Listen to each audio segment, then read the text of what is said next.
Welcome back नाज़रीन। मियाँ साहब से जानते हैं, मियाँ साहब पाकिस्तानी सियासत का एक रोशन असूल है मेरे ख्याल में, जो अभी तक हम लोग इतने अरसे से पाकिस्तानी सियासत देखी है या जो स्टडी की है, जो माजी की सियासत रही है, जो पोस्टरिंग होती है वो बड़ी इंपॉर्टेंट होती है। जो होता है वो दिखाया नहीं जाता और जो दिखाया जाता है वो एक्चुअल में रियलिटी होती नहीं है, बैकडोर बड़ा कुछ चल रहा होता है। एग्जैक्टली। तो अभी जो मुज़ाकरात की बातें तो की जा रही हैं, राना सनाउल्लाह साहब जो हैं वो बड़े मियाँ साहब के कैंप से कंसीडर होते हैं, लेकिन इस वक्त वो मुशीर सियासी हैं, वो सियासी अमूर के मुशीर हैं छोटे मियाँ साहब के। इस तरह से मिले जुले ही सीनियर सियासतदान नून लीग के एक दूसरे के साथ हैं। ये जो अभी डिले आ रहा है, कुछ आवाज़ें उठ रही हैं नून लीग के अंदर से कि मुज़ाकरात नहीं होने चाहिए, कुछ लोग इसको मज़े का खेज अंदाज में भी ले रहे हैं। ये किस कैंप से एग्जैक्टली डिले है? बड़े मियाँ साहब के कैंप से या छोटे मियाँ साहब के कैंप से? ना तो ये बड़े मियाँ के कैंप से डिले है, ना छोटे मियाँ के कैंप से। ये डिले उन्हीं कुव्वतों की तरफ से है जिसकी तरफ दोनों का ध्यान है।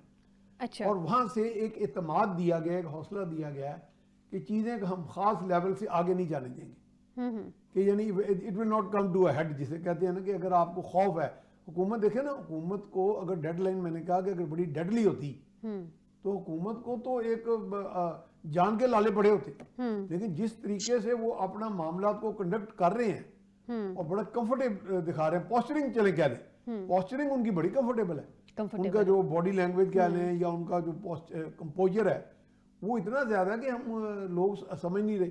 इसका मतलब है कि यहाँ पे चूंकि कई किस्म के अंडरकरंट्स चल रहे होते हैं, जब आपको कहीं से कोई गारंटी, कोई एश्योरेंस, कोई यकीन दहानी हो जाए कि जी चीज़ें पहले भी हमने संभाल ली थी, आगे फिर संभाल लेंगे, आप अपना काम करते रहे और हमारा टारगेट अचीव करें। अब देखिए हुकूमत वक्त जो भी होती है, भले वो खान साहब की होती, भले वो शरीफ साहब की हो, शरीफ ब्रदर्स की हो, भले वो जरदारी साहब के पीपल्स पार्टी की हो, हमारे यहाँ चूँकि मुक्तदरा का एक बहुत ज़्यादा स्वेर है पूरा हमारे सिस्टम के अंदर, ये तो एक हकीकत है।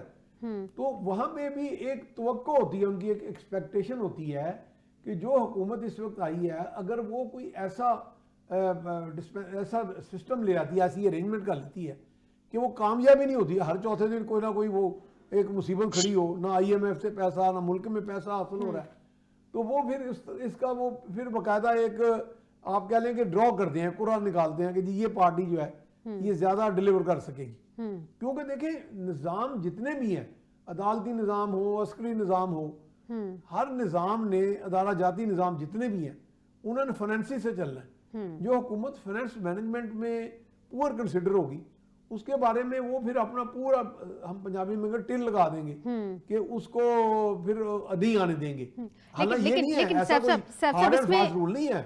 मुक्तदरा के पास भी कोई ऐसी छड़ी नहीं कि एकदम ही हुकूमत को, वो भी एक चीज को एक ग्राउंड तैयार होता है जहां भी होता है, बिल्कुल ऐसे। और हर शख्स मुक्तदरा का ऐसा नहीं होता जैसे हम एकदम इल्जाम लगा देते हैं। इसमें चंद एक लोग ही होते हैं ना ताले आज़मा, वो भी अपने तौर पे कोई एक माहौल बनाते हैं, ग्राउंड बनाते हैं, उस ग्राउंड में फिर वो लोगों को अपना हमनुमा बनाते हैं कि भाई यहाँ पे देखिए करप्शन बड़ी हो रही है, यहाँ ये हो रहा है, यहाँ मिसमैनेजमेंट हो रही है, यहाँ नाकामी हो रही है।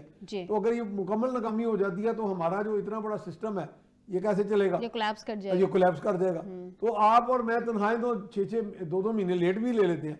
जो चकोठी के सेक्टर पे एक सिपाही खड़ा है, वो अपनी जान हथेली पे रख के खड़ा है, अगर उसको तन्हाई में टाइम पे मिलेगी, ठीक है। उस सिस्टम के अंदर अगर, लेकिन मियां साहब इसमें ये भी तो फैक्टर है ना कि गवर्नमेंट जो इतनी कॉन्फिडेंट है, एक तो ये कि उनको कॉन्फिडेंस दिया गया, दूसरा ये कि ये जो पै दर पै तरीके इंसाफ की फाइनल कॉल भी जिस तरह से हुई है या की गई है, लेकिन वो भी तो नाकाम हुई है। बार बार डेडलाइन से यही होता है, अगर मैं किसी को कहूं कि भाई अगर तुम कल मेरा ये काम नहीं करोगे फिर देख लेना, तो वो कह रहे हैं अब ठीक है, अब कर ही ले, अगर वो कल गुजर जाता है तो हमारे यहाँ चूंकि नफ्सियाती मसाइल भी हैं, तो लोग फिर उनकी नफ्सियात मजबूत हो जाती है मध्य मुकाबले, वो कहते हैं यार ये तो धमकियां दे ही रहा है। इसलिए और दूसरा फाइनल कॉल भी जिस तरह से नाकाम हुई या नाकाम की गई, दोनों सूरतें हैं ना सामने, लेकिन हुई तो सही। जो ये कह रहे थे कि बड़े बड़े दावे, सर पे कफन बांध देंगे, अंबानी को लेके ही जाएंगे, इमरान खान को लेके तो नहीं जा सके। जो भी सूरतें आ रही, माना गोली चली या जो भी हुआ, वो एक अलग बात है। आपके मुल्क का एक सिस्टम तो है ना, इस तरह तो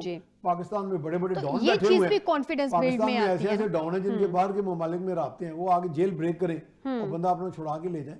जेल का एक सिस्टम तो है ना सिक्योरिटी का, उसको सिक्योर किया होता है। वो खान साहब हो या नवाज शरीफ हो या जो भी हो, وہ تو پھر اگر جیل بریک ہو جاتی ہے تو وہ تو پھر آپ کا سمجھیں کہ سسٹم کے اندر ایک بہت بڑی دراڑ مجھے پرسنلی لگتا ہے کہ یہ چیز بھی گورنمنٹ کو اعتماد دے رہی ہے کہ یہ پہلے چیز چیزیں دے جو رہی ہے۔ ہیں پہلے چیزیں بھی اس طرح سے میں نے کامیاب یہی تو نہیں آپ کو ہوئی کہا کہ ہیں، گورنمنٹ ابھی بھی کو آگے ہینڈل کر لیں گے ہم گورنمنٹ لوگ۔ کو کانفیڈنس ہے اسی حوالے سے کہ وہ سمجھتے ہیں کہ یہ ڈیڈ لائن اتنی ڈیڈلی نہیں ہے، اتنی ڈیڈلی نہیں ہے ہاں، کیونکہ اس ڈیڈ لائن کی اتنی بھی 3 خوفناک دفعہ نہیں ہے۔ تاریخیں تبدیل ہوئی ہیں، ایک دفعہ 13 تھی، پھر 15 اب اس ہوئی، اب کو وہ بھی اتوار یہ تک دیکھ کی رہے ڈیڈ ہیں لائن کہ ہے۔ گورنمنٹ، میرے خیال گورنمنٹ کے پاس ایک اور سی اے ڈی ہے۔ کیونکہ ایک پوائنٹ میں بیچ میں ایڈ کرنا چاہوں گی، سردار صاحب جب ڈیڈ لائن پہلے دی گئی تھی فائنل کال کی، اس وقت گورنمنٹ زیادہ پینک نظر آ رہی تھی، 4-5 دن پہلے سے پورا ملک جو ہے وہ بند کرنا شروع کر دیا تھا، موٹر ویز بند ہو گئے تھے۔